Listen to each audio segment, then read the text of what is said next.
আসসালামু আলাইকুম। এই মুহূর্তে আমাকে একজন ফোন করেছিল এবং আমাকে বলল যে ফেসবুকটা ব্যান হয়ে গেছে। তাই আমি ফেসবুকটা ওপেন করে দেখি এরকম একটা পপআপ আসছে। তো আপনারা সকলেই একটা এরকম পপআপ পাচ্ছেন এবং আপনাদের মনের মধ্যে একটা মানে ভয় জাগছে যে এটা কি হয়ে গেল? তো আপনারা কেউ ভুল ভাববেন না, এটা কোনো অসুবিধা নয়। ও ওদেরই একটা সিস্টেমের একটা প্রবলেম ছিল। তো সেটাই ফিক্স করার জন্য এরকমই একটা হয়েছিল ২-৪ সেকেন্ডের জন্য।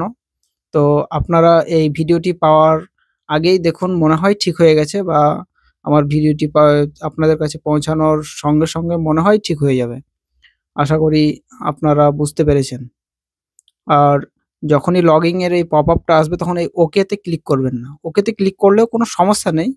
তবে ওকে তে ক্লিক যদি করেন তো আবার পাসওয়ার্ড চাইতে পারে। তবে আবার না চাইতেও পারে। যেহেতু আমার পাসওয়ার্ড চায়নি। ঠিক আছে? তো আপনারা উল্টাপাল্টা চিন্তা মাথায় নেবেন না। সকলে ভালো থাকুন, সুস্থ থাকুন। আসসালামু আলাইকুম।